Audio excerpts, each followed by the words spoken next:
해설을 시작해 보기로 하겠습니다.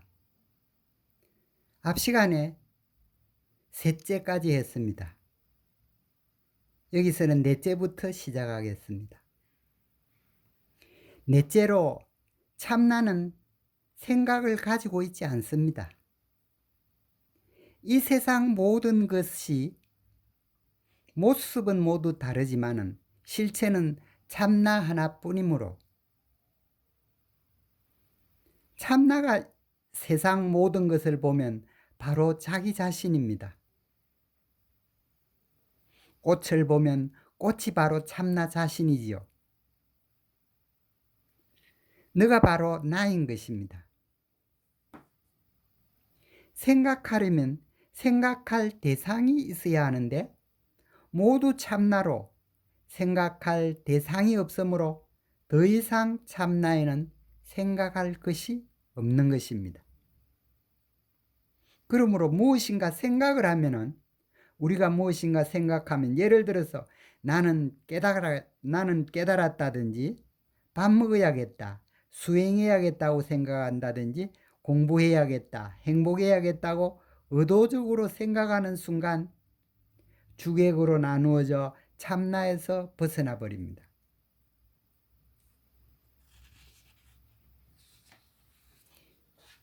왜냐하면 참나는 대상을 보고 알아차리는 순간 생각을 거치지 않고 바로 대상과 하나 되기 때문입니다. 여기서 주의할 것은 참나는 생각이 없으므로 일을 하되 함이 없는 무의로 하게 됩니다. 그러므로 모두와 하나 된다든지 모두를 긍정하고 조건 없이 사랑을 베푸는 것이라든지 서울을 왔다 갔다 하는 것도 무의로 하므로 그 흔적이 없게 되니 하더라도 본래 무일무를 벗어나지는 않습니다. 시간도 생각 따라 변하므로 만약 생각이 없으면 시간도 초월하여 매 순간 여여하게 됩니다. 영화관 비유에서 나를 포함한 이 세상 만유의 모습과 현상은 매 순간 생사를 거듭하는 반면에 참나인 빛은 생각이 없어서 매 순간 항상 여여하게 존재하므로 참나의 입장에서는 매 순간이 영원한 것입니다. 이와 같이 참나는 일체의 생각에서 벗어나 있으므로 번뇌도 있을 수 없고 두려움도 없어서 일체 걸림이 없는 것입니다. 이 말은 번뇌와 망념 덩어리 나로부터의 자유를 의미하고 있습니다. 그러므로 참나는 나를 포함한 만유의 어디에도 마음이나 생각이 걸림이 없게 되어 이것이 신무가해입니다. 이때가 반야에서 언급한 열반이요 해탈이며 최상의 행복 곧 지복이요 불생불멸인 것입니다. 우리 중생들은 언제나 생각이 많으므로 항상 헛된 생각을 만들어내어 그 속에서 살아갑니다. 죽을 때도 두려움과 근심 걱정이 많으므로 죽어서도 그 생각들과 업이 만든 헛된 세상에서 살아가게 되는데 그것이 육도윤회입니다. 다섯째로 모든 것이 참나 자신이므로 참나는 조건 없는 사랑 혹은 우주적 사랑입니다. 그러므로 깨치고 나면은 모든 것이 참나 아님이 없으므로 모두를 긍정하여 하나된 삶, 우주적 사랑을 지향하게 되는 것입니다.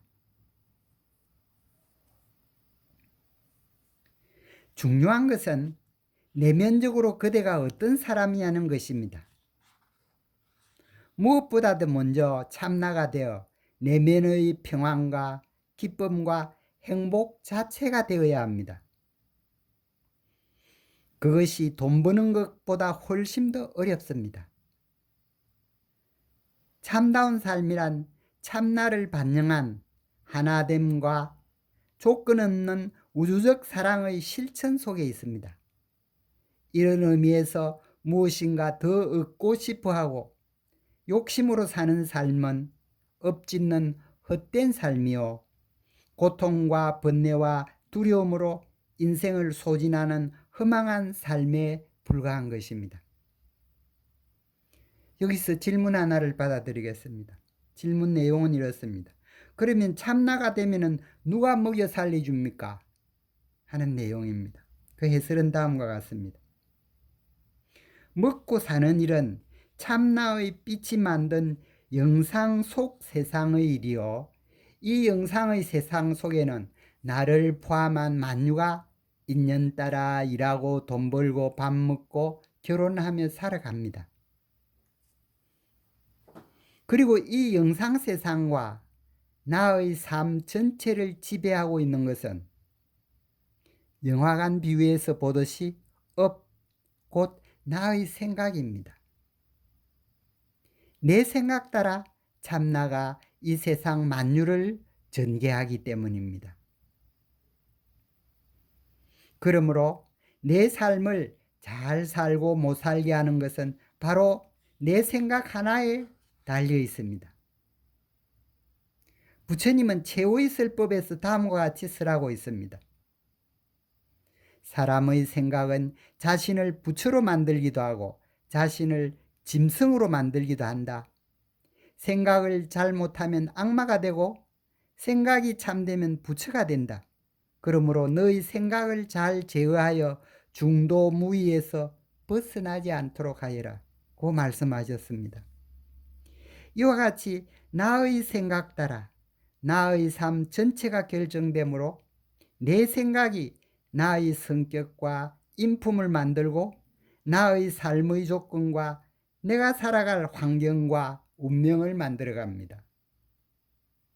특히 참나가 내 생각 따라 현실을 놨을 때, 현실을 전개할 때 그 생각이 옳지 못하면 번뇌와 질병 혹은 실패로 나타나고, 그 생각이 건전할 때는 성공과 부 그리고 행복한 환경으로 나타나게 됩니다. 태어나는 순간에조차도 영혼은 자신에게 알맞는 환경에 태어나게 됩니다. 그러므로 우리들은 나에게 주어진 나의 환경의 의미를 잘 읽어낼 수 있어야 합니다. 내가 어떤 상황에 태어나 있는가를 잘 보아야 한다는 것입니다. 즉, 번뇌, 질병, 실패 등은 우리가 신봉하는 뿌리 깊은 생각들이 옳지 못하니 우리 생각들을 바르게 고치라는 우주적 사랑의 메시지입니다. 그러지 못하고 환경 탓이나 다른 사람을 탓하면 결국 더욱 비참한 환경을 맞이하게 됩니다. 가장 좋은 방편은 정견으로 이 세상을 보아 일체의 욕심에서 벗어나야 하며 나에게 주어진 모든 것에 기쁘고 아름다운 생각을 가지고 조건 없는 사랑과 자비를 베푸는 것입니다. 이렇게 계속하면 저절로 운명이 바뀌어 번뇌와 질병과 실패는 사라지고 새로운 복된 환경을 맞이할 수 있게 됩니다. 이와 같이 내 생각이 창조의 힘이요, 더욱이 내 생각은 내가 제어할 수 있으므로 내가 삶의 주인인 것입니다. 결국 먹고 살기 어렵다는 것은 내 생각을 올바르게 활용하지 못하고 있기 때문이라고 할 수 있습니다. 잠시 후 다시 계속하겠습니다. 감사합니다.